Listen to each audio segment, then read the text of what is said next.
by saying thanks to Sean for covering me on such short notice this morning, because I gave him a call about 10 after 9 and said, hey, can you cover for me? Over the last couple months, I've been struggling with a really goofy sickness. It's probably time to start going to the doctor and figure out what that is. So I'll keep that very general. And I just got to say thanks for having Sean cover me 20 minutes beforehand. But we're all right tonight, because usually that stuff pops up in the morning for me. So we're okay this evening. What I want to talk about tonight is going to come out of Amos chapter 5. So if you want to turn your Bibles there, that's where we're going to read from. Over the last 20 years, I've been involved with the church, and I've noticed a serious problem. It's not the only problem, but I think it's a serious problem in the church. Notice there are a number of people who are concerned more about what goes on amongst the times of the assembly rather than their Christian life outside the assembly. Wednesday and Sunday assembling together is looked at as the critical things we must do in our walk with God. The leadership structure is correct. We show up at the right times. We preach, teach, sing, give, pray, and partake of the Lord's Supper. But then sometimes people don't get to see the preaching because they skip out after the Lord's Supper. We make sure sometimes that the assembly is perfect. And somehow we've come to, not all of us, but somehow some have come to think that the life they live as a Christian is less important than the times of worship. Somehow there's a mindset that sins committed outside worship are for some reason not as bad.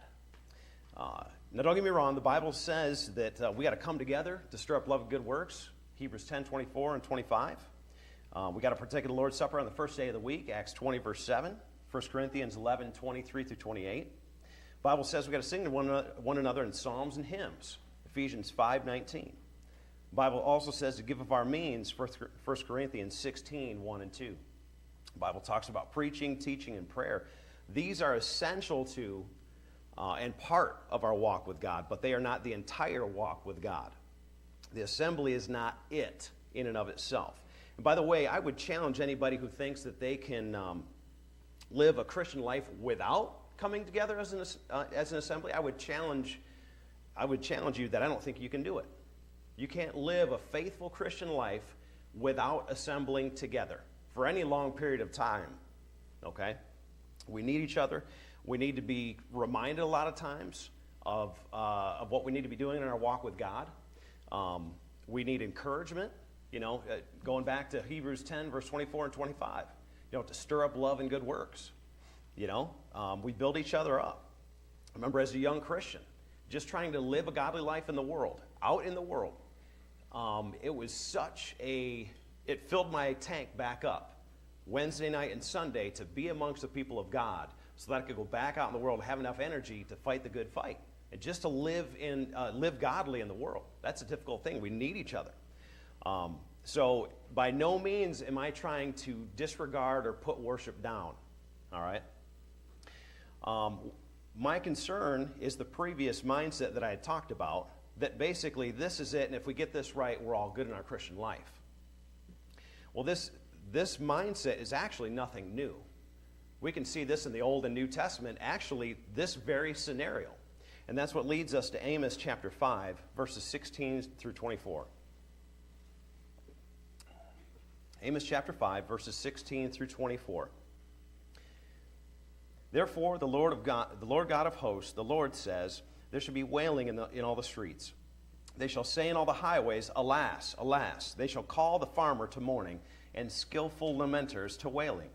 In all the vineyards there shall be wailing, for I will pass through you, says the Lord. Woe to you who desire the day of the Lord, for what good is the day of the Lord to you? It will be darkness and not light. It will be as though a man fled from a lion and a bear met him, or as though he went into the house, leaned his hand on the wall, and a serpent bit him. Is not the day of the Lord darkness and not light?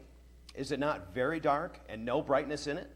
I despise your feast days, and I do not savor your sacred assemblies. Though you offer me burnt offerings and your grain offerings, I will not accept them.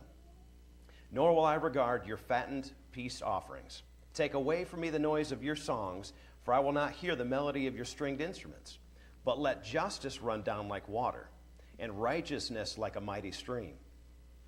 Now, notice in dealing with the day of the Lord here, there's going to be judgment. There's going to be punishment. But why? Why is this coming upon the nation of Israel, God's people? Verse 24 is basically the end of it. Justice and righteousness were not a part of their lives. If we back up to verses 21, 22, and 23, it appears as though the children of Israel, God's people, are doing what's right when it comes to worship. All right? They're punching their ticket. They're doing their sacrifices. They're doing their feast days, verse 21. They're doing their feast days. God doesn't accept them, but they're doing their feast days. They're doing their sacred assemblies. Verse 22, they're offering burnt offerings and grain offerings. God's not accepting them, though. I will not regard your fat and peace offerings. Take away the noise of your songs, for I will not hear the melody of your stringed instruments. They're doing all the worship things at this time, are they not? But what's going on in their life? What are they doing? But let right justice run down like water, and righteousness like a mighty stream. These are not present in their lives. And therefore, God is not even accepting their worship. He says he hates it. He's not going to accept it. He's not even going to hear it because their lives aren't right.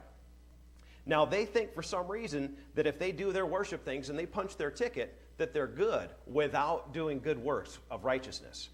But as we go even further back, where we started in verse 16, 16 through 19, 16 through 20, he's basically telling them that, hey, the day of the Lord is not going to be a good thing for you.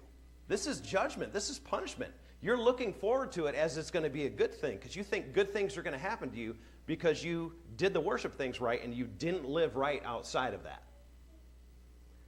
But God's saying here is, hey, this is not going to be good for you. This is going to be darkness. And I think it's funny in verse 19 how he says, it's like you're running from a lion and a bear meets you. This is not good. So we see this mindset that we first started out with. We see this in the church today. And I'm not saying that this is necessarily amongst us, but I'm talking in general, okay? I'm not taking shots at anybody. But this is a mindset that's been there, and it's dangerous. And it's funny that we've been dealing with, or God has been dealing with this since ancient times. All right? Let's turn to Matthew chapter 23. Jesus actually had to deal with this in regards to the Pharisees.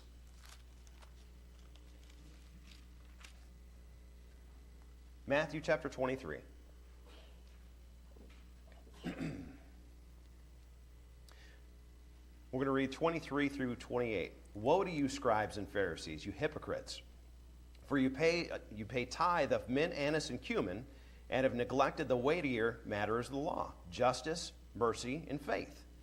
These you ought to have done without leaving the others undone. You blind guides who strain out a gnat and swallow a camel, which indeed appear beautiful outwardly, but instead are full of dead man's bones and all uncleanliness.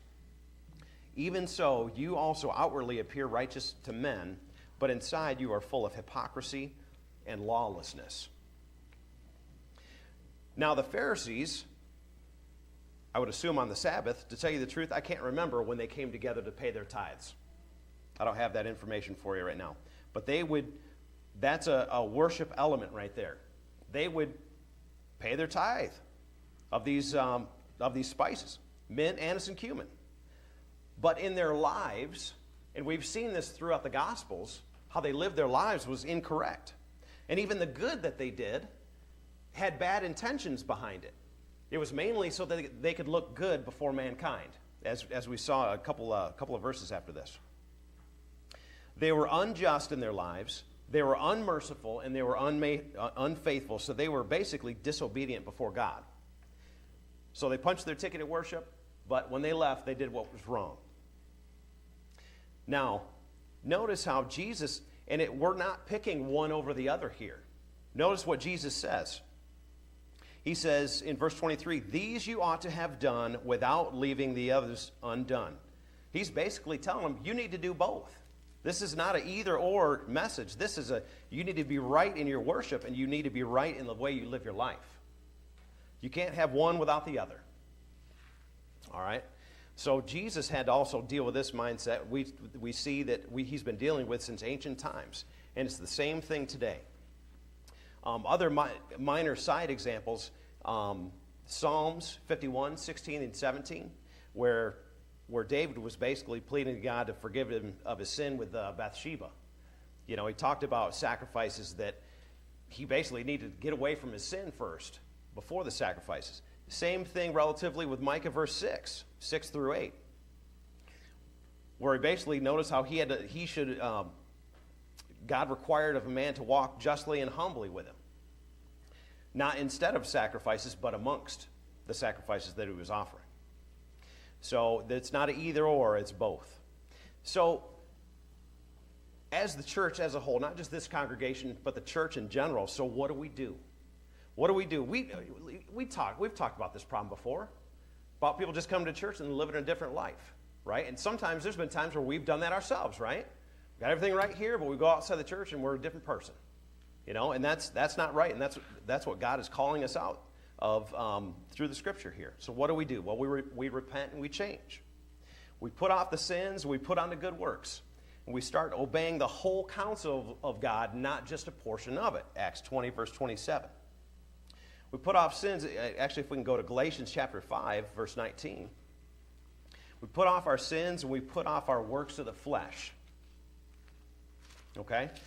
Galatians chapter 5, verse 19.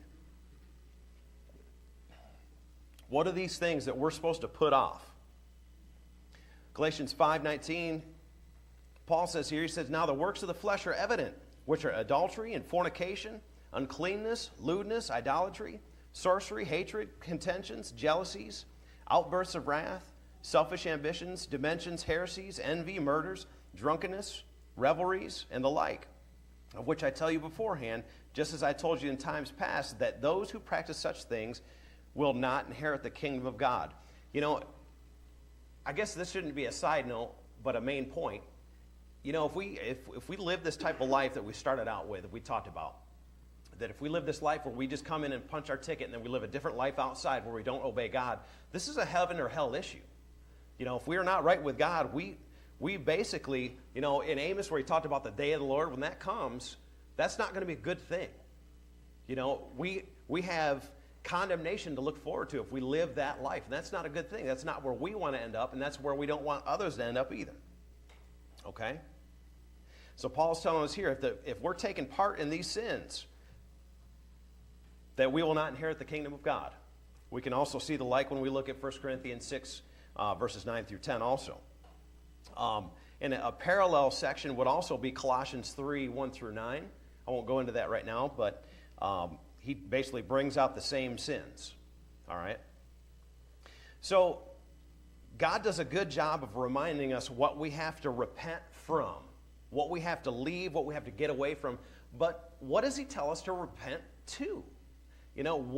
Okay, now that we're pushing off these sins, what do we go and do? All right? Well, Galatians 5:22 and 23 is going to be our first passage, where it says, but the fruit of the Spirit is love. Basically, do these things. Verse 22, but the fruit of the Spirit is love, joy, peace, long-suffering, kindness, goodness, faithfulness, gentleness, and self-control. Against such there is no law. And those who are Christ have crucified the flesh with its passions and desires. So these are the things to put on. And if we go to Colossians chapter 3, he actually gets more specific in good works to turn to. Now that we've repented, in fact, he starts off the Colossians chapter 3 saying, now that you've put off the old man and you've basically put on Christ, set your mind on things above. Colossians 3, verse 1 and 2.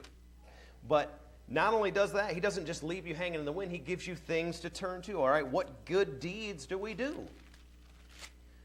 Colossians chapter 3, verse 12.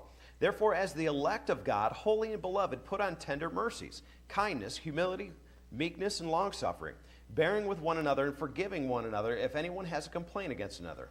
Even as Christ forgave you, so you also must do. We must put on forgiveness in our lives. Tender mercies and kindness, as he said earlier. Humility, meekness, and long-suffering. Verse 14, but above all these things, put on love, which is the bond of perfection. And let the peace of God rule in your hearts, to which you were called in one body, and be thankful. Let the word of Christ dwell in you richly in all wisdom, teaching and admonishing one another in psalms and hymns and spiritual songs, singing with grace in your hearts to the Lord. And whatever you do in word or deed, do all in the name of the Lord Jesus, giving thanks to God the Father through him.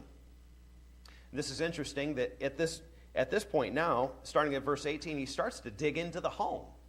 Tell me this, coming up here, this is real personal life. Verse 18 says, wives, submit to your own husbands as is fitting in the Lord. Husbands, love your wives and do not be bitter toward them. Children, obey your parents in all things, for this is well-pleasing to the Lord. Fathers, do not provoke your children, lest they become discouraged. Bondservants, obey in all things your masters according to the flesh, not with eye service as men pleasers, but in sincerity of heart, fearing God. And whatever you do, do it heartily as to the Lord and not to men, knowing that from the Lord you will receive the reward of the inheritance, for you serve the Lord Christ. So these are the things that God wants us to turn to and put on. These are the things that, after we've turned away from the sins, these are the things he wants us to do. And notice he's given us those things that for the most part, are outside the assembly. Okay? Because he's talking about the home. And then he talks about bondservants. It's like us going to work. Or if we're at school, it's like he's telling us how to be, telling us how to act, and telling us the intentions that need to be behind it. Remember earlier we talked about the Pharisees. The righteousness and the good things that they did were only so they could be seen by men. And that's not right before God. But God's telling them here, well, basically the good that you do, basically do it to be seen by God and not to be seen by men. All right? So tonight, this is the mindset that the world has, and some have in the church. Let's not have that mindset. Let's turn away from that and not live a double life outside of the church. All right? Way too many have lived that life for way too long, and it's not right. And honestly, like we talked about earlier, we have condemnation to pay if we want to live that life. We don't want to see that side of the day of the Lord, because it's not going to be light; it's going to be darkness. So let's not live that life. Let's not encourage others, let's encourage others to get away from that life, because we do have some people that we know personally that have gone that direction. We don't want them to continue down that road, so they may need to be warned. Okay, so let's encourage them to live that life, not only in here, but outside the walls of the assembly here. Live that faithful life to God, so we can encourage each other as we see the day approaching. But this evening, if there's anybody who needs help and prayers to maybe turn from that type of mindset to repent and turn to God, we're here for you tonight to pray with you and for you. Or if there's anybody who wants to put on Christ in baptism, we're here to assist you anytime as together we stand and sing.